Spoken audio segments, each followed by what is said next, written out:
Le Collège d'enseignement polytechnique et professionnel, le FENIS, est un établissement à vocation purement technique. Et cet établissement est créé il y a environ 10 ans, précisément en décembre 2014. Nous avons mis en place cet établissement du fait que l'enseignement technique était un sujet tabou. Beaucoup de personnes ne s'intéressaient pas du tout jusqu'en 2014 à l'enseignement technique. Étant dit que je suis un produit de cet ordre d'enseignement, vu les difficultés que les parents rencontrent, la sous-information de l'enseignement technique, nous nous sommes dit qu'il faut installer cet établissement quand même pour démystifier la formation qui se faisait ou le mythe qui était autour de l'enseignement, c'est-à-dire du lycée technique. Je veux parler du lycée public.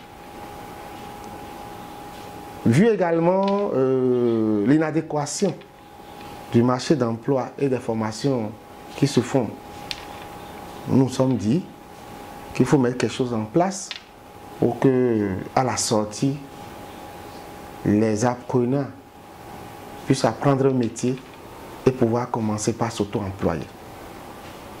D'où la naissance de cet établissement où, comme je vous l'ai dit tout à l'heure, nous nous sommes donnés à former uniquement dans l'enseignement technique. Rapidement, cet établissement s'est révélé par son travail, le travail bien fait, apprécié par les différentes autorités. Et je peux vous dire aujourd'hui que bon, on nous classe parmi les meilleurs établissements privés du Bénin. Le CEPET Le FENIS, c'est un lycée technique qui a des filières techniques. Et nous faisons tout ce qui est purement technique, l'enseignement technique en général. Nous avons les filières comme la F3, la F4, la FC, la OG, la G et la MMV, pour ceux que pour la plupart ne savent pas, métier de la mode et du vêtement. Et il y a la menuiserie aluminium aussi que nous allons mettre en place cette année aussi. Alors c'est une chance pour cet établissement. Et pour vous permettre de mieux apprécier, je peux vous donner quelques résultats. Je veux parler des résultats de 2022 et de 2023 par exemple. Au CAP EB, nous avons fait 100%. Au CAP HR, nous avons fait 92%. Au CAP électricité, nous avons fait 85%. Au CAP, nous avons fait AC, aide comptable, nous avons fait 57%. Au CAP constructeur bâtiment, nous avons fait 85%. Au CAP froid climatisation, nous avons fait 79%. En 2023, toujours au niveau des CAP, CAP plomberie, nous avons fait également 100%. CAP employé de bureau, 100%. CAP hôtellerie-restauration, 90%. CAP électricité, 80%. CAP aide comptable, 73%. CAP constructeur bâtiment, 72%.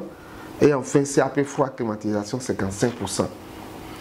En ce qui concerne le DT, au DT, nous avons un pourcentage global des DT en 2022 ici. Ça fait 68%. On avait présenté au DT FC, froid climatisation, bâtiment travaux publics et électricité. Mais en 2023, comme c'est fait, nous avons 100% également en DT froid et climatisation et 87% au DT bâtiment travaux publics, en électrotechnique 48%. En ce qui concerne le baccalauréat, en 2022, nous avons eu au bac F3 76%, au bac F4 59%, au bac G1 100%, au bac G2 29%. Au bac F3, nous avons fait 73%. Au bac F4, nous avons fait 87%. G1, 60% et G2, 55%. Quand on fait cette comparaison, on voit que le FENIS grandit vraiment d'année en année. Et je peux vous dire, c'est sur cela que le gouvernement a signé un partenariat avec nous. Le gouvernement représenté par la direction de l'enseignement technique et de la formation professionnelle a signé un partenariat avec le FENIS et désormais nous recevons les élèves du public. C'est-à-dire après les tests, tels que on envoie les élèves vers le lycée technique d'Agbokou, on nous envoie également des élèves. Cette année en cours, on nous a envoyé 206 élèves. La gestion des élèves, je crois que c'est ce qui se passe partout. Hein. C'est pas facile. C'est pas facile, mais ici chez nous, dès le départ déjà, on essaie d'imposer des lois aux enfants, des nouveaux venus, qui savent déjà qu'ici, par exemple, l'indiscipline n'est pas tolérée et il y a des règles à suivre, il y a des comportements à avoir.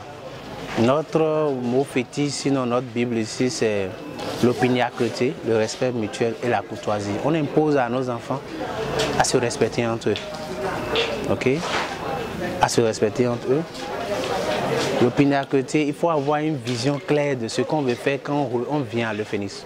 Le premier jour où vous mettez pied à l'EFENIS, vous devenez élève à l'EFENIS, vous devez savoir pourquoi vous êtes venu. Vous devez vous fixer des objectifs vous-même d'abord. Et dès que vous fixez ces objectifs et qu'on vous accepte à l'EFENIS, vous courez derrière ces objectifs. Pour réussir à ces objectifs, il faut respecter les uns et les autres. Membres de l'administration, vos amis, vos camarades de classe, parce que votre réussite passera par tous ceux-là. Donc il faut respecter le respect mutuel et la courtoisie. Ça va parler aux gens, parce que si tu veux réussir, tu veux demander quelque chose à quelqu'un que tu ne sais pas demander, tu ne vas pas l'obtenir. Cela aussi fait partie de la réussite. Chez nous ici, on a tellement travaillé sur la psychologie des enfants au point où on ne croit pas à la chance. On croit au travail. Si tu travailles bien, tu auras le résultat attendu. Il faut aimer ce que l'on fait. Moi, j'aime ce que je fais. Je suis très heureux, très content d'être aux côtés des élèves. Tout ce qui est apprentissage, j'aime. Et je suis souvent content quand je suis à l'apprentissage, quand je vois les apprenants ou les professeurs dans les laboratoires en train de réaliser des TP. Vous ne pouvez rien faire sans réfléchir. Vous ne pouvez rien faire sans donner ce qu'il faut. À l'EFENIS, on investit beaucoup dans l'apprentissage. Nous avons des matériels didactiques, nous avons des laboratoires de pointe, nous avons des professeurs qualifiés, des professeurs qui sont prêts à se faire former. Donc quand nous avons de ces matériels, on les forme, on les appelle, on étudie ensemble, on demande à l'expert et on nous forme. Vous voyez un peu, donc ça fait que on est obligé de se donner, de donner le bon résultat. Je vous donne un exemple palpable. Lorsque vous avez vos enfants qui sont dans une filière donnée, il faut les suivre. Chaque élève est suivi comme il le faut. On le prend individuellement, ce dont il a besoin, on le sait. Et c'est consigné sur une fiche. Et quand il a des difficultés, on sait où attaquer. Au DT et bâtiments travaux publics, cette année, on a eu 9 qui ont été recalés. On avait présenté 69, 60 sont admis. Rapidement, on a repris les 9 parce qu'ils ont encore une seconde chance, c'est qu'ils sont candidats au bac. On les a repris, on a travaillé avec eux. Selon les besoins, les 9 ne sont même pas restés dans la même salle. On les a reçus. Ce dont ils ont besoin, on leur a donné pendant une bonne semaine. Mais ils sont tous admis pour le bac. Nous travaillons vraiment en symbiose. Il faut maîtriser les filières. Il faut maîtriser les filières. Les filières qui sont chez nous ici sont maîtrisées. On sait comment il faut faire. Qui est capable, qui peut aller vers. Les enseignants chez nous, quand vous allez vous renseigner un peu partout, on va vous dire que l'EFENIS n'a que les meilleurs enseignants. Nous faisons le tri, on fait un travail vraiment minutieux par rapport à ça. Le directeur Satel, il s'investit beaucoup. On va à la recherche des meilleurs enseignants. Et ça a commencé. Le travail se fait déjà à partir des vacances. On fait le tri, on va peut-être, on fait des approches. nous-mêmes, nous allons à la recherche parfois des meilleurs sur le marché. On leur fait la cour, on les fait venir chez nous. Parce que, comme je vous ai dit, la chance n'existe pas chez nous.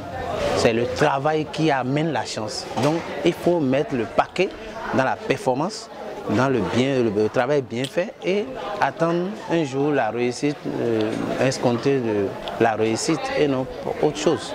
Donc, nous mettons beaucoup de paquets pour le recrutement des enseignants, ce qui nous a amené en temps. Le ministère était obligé de nous décerner une lettre de félicitations. Je crois que ça doit tourner autour de 2019, 2020, quelque chose comme ça. Il nous a décerné une lettre de félicitations suite aux résultats que nous étions en train d'escorter. Jusqu'à présent, nous sommes encore là. CAP 2023, DT 2023, BAC 2023, je pense que ça parle de lui-même. On ne va pas parler de ça. Vous voyez, quand vous allez sur nos affiches, vous voyez un peu le score. On rend grâce à Dieu. Et je crois que c'est le travail abattu qui a donné ça. Ce n'est pas la chance. Nous avons des filières de sciences techniques administratives et de gestion. Je veux parler du secrétariat G1, de la comptabilité gestion, du commerce et du marketing. Mais je peux vous dire, avec l'évolution des choses, nous voulons y ajouter de la comptabilité mécatique. Ce que les gens appellent comptabilité com. C'est que désormais, on veut mettre la filière G2 et G3 ensemble pour en faire une spécialité. Comme débouché à la fin de ces formations, d'abord, il faut que les parents comprennent. L'enseignement technique, c'est l'auto-emploi d'abord. Ah, je le répète, c'est l'auto-emploi. Il y a beaucoup de parents qui disent, est-ce que mon enfant va trouver à faire? C'est lui-même qui fera son emploi. Donc déjà au niveau de la formation, nous on leur donne ces cours déjà d'entrepreneuriat. On leur permet déjà d'aller en stage. Ils tissent déjà les relations et ils peuvent déjà se faire déjà une place sur les lieux de stage. Donc je voudrais demander à mes chers parents d'élèves qu'ils sachent que c'est déjà l'auto-emploi d'abord.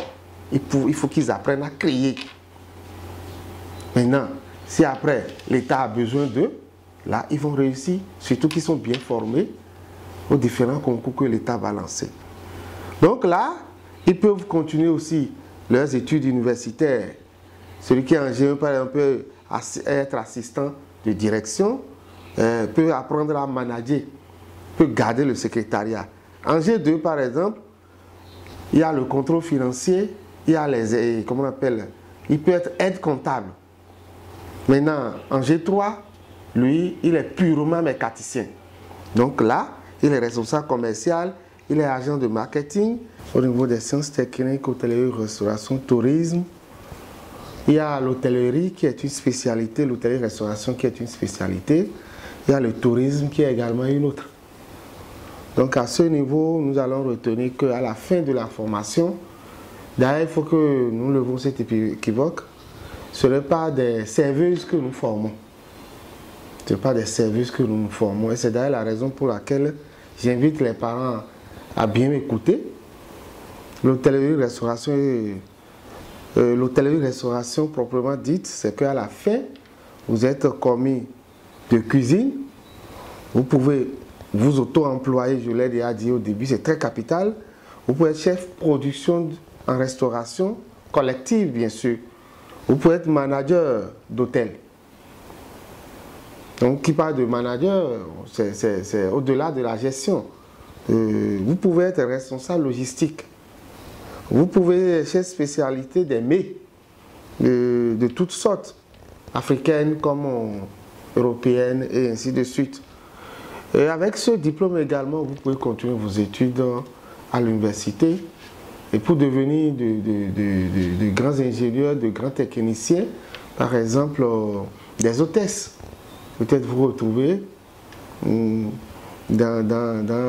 les lieux de grandes décisions. Le tourisme, ici, là, vous pouvez être comme chef guide dans les hôtels. Vous pouvez préparer les voyages pour les gens. Vous pouvez vous auto-employer vous pouvez aussi continuer dans vos études. Pourquoi pas ne pas être animateur du patrimoine touristique? Aujourd'hui, le Bénin est en perpétuelle évolution. Aujourd'hui, les sites touristiques sont en train d'être révélés. Nous devons remercier le chef de l'État. Après ça, nous avons la spécialité métier de la mode et de vêtements. Cette spécialité aussi, les gens pensent que ce sont les couturiers que nous formons. Mais non, il y a plusieurs branches à l'intérieur du métier de la mode et de vêtements. Il peut finir être un designer, un styliste, il peut être un modéliste, vous voyez un peu, un couturier, comme on le dit. Il peut aussi être chargé de mécatique au sein de cette filière. Donc là, c'est les jours de nos orientations. On a des journées d'orientation qui nous permettent de décortiquer chaque spécialité, sinon ce serait long. Chers parents d'élèves, comment venir à l'Euphénis? D'abord, nous faisons un test qui est déjà passé actuellement et après nous prenons les dossiers et on fait une étude de dossier. Ça permet d'orienter un peu les parents d'élèves, sinon les potentiels candidats qui veulent rentrer dans cette spécialité. Donc c'est important qu'ils déposent les dossiers, on les étudie, on leur dit, ils peuvent continuer, ils peuvent faire cette spécialité ou bien on les oriente carrément, on les amène à changer la spécialité. Maintenant, quel niveau il faut avoir pour venir? Nous avons 2 niveaux de formation dans l'enseignement technique à l'Euphénis. Il y a le niveau 1, où pour y venir, il faut avoir le CEP, plus le niveau de la classe de 5e, et 14 ans d'âge. 14 ans d'âge. Là, vous allez commencer de la première année, la deuxième année, la troisième année, faire votre CAP, et après passer en seconde et continuer. Mais si vous avez le BEPC ou la moyenne de classe, vous pouvez également venir. Mais cette fois-ci, vous allez commencer à partir de la seconde et vous allez faire 3 ans. Voilà un peu comment il faut venir. Et je voudrais demander aux parents que ce n'est plus question d'amalgame, ce n'est plus, ce n'est pas du faux. Ils n'ont qu'à s'approcher. D'ici le mois prochain, il y a une journée de porte ouverte qui va durer 3 semaines. Nous allons vous montrer de quoi nous sommes capables à l'Euphénis. Au directeur général, sinon à notre DE, moi je demande humblement au DE de continuer dans la même lancée, de continuer comme ça. Voilà quelqu'un qui ne se fait pas plein la poche. Il est prêt à investir n'importe quoi pour avoir le résultat. Il est prêt à débourser toute somme pour avoir le matériel. Ça, c'est à son natif. Et je crois que nous sommes fiers d'appartenir à cette famille. Nous sommes fiers de travailler sur lui parce que voilà un chef qui ne travaille pas pour lui seul, qui n'amasse pas l'argent, qui ne prend pas l'argent pour lui seul. Il investit l'argent escompté dans le matériel, dans le bien-être des élèves, dans la réussite, dans les efforts. C'est que c'est chic de travailler dans ces conditions avec quelqu'un comme ça. Pour le personnel enseignant et tout le reste, je dis, nous avons l'obligation de ne plus jamais baisser. Nous avons mené la barre très haut et nous allons toujours travailler pour maintenir ça comme ça, sinon aller encore plus haut. C'est devenu une obligation pour nous, on n'a pas le choix que de bien faire. Donc je les invite tous au travail, comme on a l'habitude de le faire, travail bien fait et que chacun de nous essaie de se surpasser pour que le meilleur reste, le meilleur soit toujours à nous, soit toujours à l'Euphénis. L'Euphénis aujourd'hui est un établissement de référence, un établissement de marque et nous travaillons également avec l'État. L'État a un œil pointu et qui suit toutes les activités que nous menons. L'Euphénis, ce sont les CP, ce sont les inspecteurs qui travaillent avec nous et qui nous orientent, qui nous amènent à suivre à l'Euphénix, vous n'allez pas regretter.